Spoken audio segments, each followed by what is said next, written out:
ജലസംഭരണിയുടെ അവശിഷ്ടങ്ങൾ കണ്ടെത്തിയ ഹാരപ്പൻ പ്രദേശം ഏതാണ്? Answer option C Dholavira. ചുവടെ കൊടുത്തിരിക്കുന്നവയിൽ ആനി ബെസന്റുമായി ബന്ധമില്ലാത്ത പ്രസ്താവന ഏതാണ്? ആൻസർ ഓപ്ഷൻ ബി ഒന്നു മാത്രം. പാഞ്ചാലി ശപഥം എഴുതിയതാരാണ്? ഉത്തരം ഓപ്ഷൻ എ സുബ്രഹ്മണ്യ ഭാരതി. സ്വാഭിമാന പ്രസ്ഥാനം ആരംഭിച്ചതാര്? ഉത്തരം option D E V Ramasamy Naicker. സ്ത്രീകൾക്ക് സർക്കാർ ബസ്സുകളിൽ സൗജന്യ യാത്ര നൽകുന്ന പദ്ധതിയായ മഹാലക്ഷ്മി സ്കീം നടപ്പിലാക്കിയ സംസ്ഥാനം? ഉത്തരം ഓപ്ഷൻ ബി തെലുങ്കാന. 1812 വയനാട്ടിൽ നടന്ന കുറിച്യ കലാപവുമായി ബന്ധപ്പെട്ട പ്രസ്താവനകൾ താഴെ പറയുന്നവയിൽ ഏതാണ്? ഉത്തരം ഓപ്ഷൻ സി 1ഉം 4ഉം.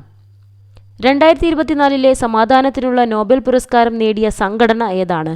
ഉത്തരം ഓപ്ഷൻ എ നിഹോൺ ഹിഡാൻക്യോ. 70ാമത് നെഹ്റു ട്രോഫി വള്ളംകളി മത്സര വിജയി? ഉത്തരം ഓപ്ഷൻ ബി കാരിച്ചാൽ ചുണ്ടൻ.